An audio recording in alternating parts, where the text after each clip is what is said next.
Middle East crisis. Israel says it struck Rafah as diversion to rescue 2 hostages.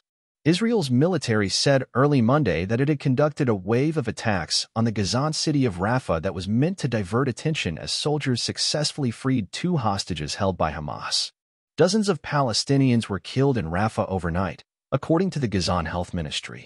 The strikes, the latest in a series carried out by Israel in Rafah in recent weeks, fueled fear and panic among the more than 1 million Palestinians who have crowded into Gaza's southernmost city, seeking refuge from Israeli military actions farther north. Prime Minister Benjamin Netanyahu reiterated on Sunday that the military would soon enter Rafah, which is bracketed by a closed Egyptian border.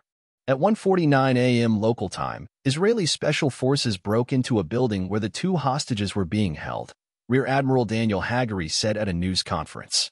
About a minute later, Israeli forces fired on nearby buildings, creating cover for the soldiers to safely bring the hostages out and take them back to Israel, he said. The Ministry of Health in Gaza said that at least 67 people had been killed overnight in Rafah. News outlets reported deadly attacks on 2 mosques in Rafah and said people were being taken to Kuwait Hospital in the city. Neither the toll nor the Israeli account could be immediately verified. Ziad Abaid, a customs official who had fled to Rafah, described being woken up at 2 a.m. by a barrage of explosions so bright that it was as if we were in the middle of the day, not the night. He added, "It was a horrible night."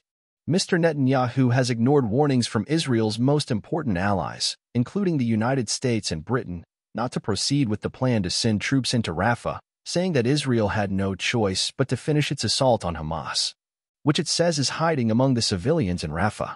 The United Nations and aid groups have repeatedly warned that an advance on Rafah would be devastating to civilians and risk exacerbating a catastrophe that is already unfolding, with the residents running low on food, clean water, and medicine.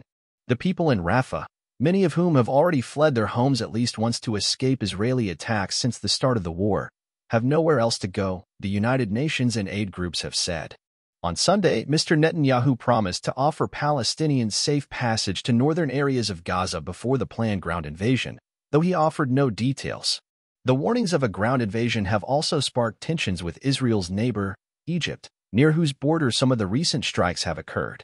Egypt has warned of dire consequences if the operation proceeds, while ruling out opening its border to let large numbers of displaced Palestinians take temporary refuge on its territory.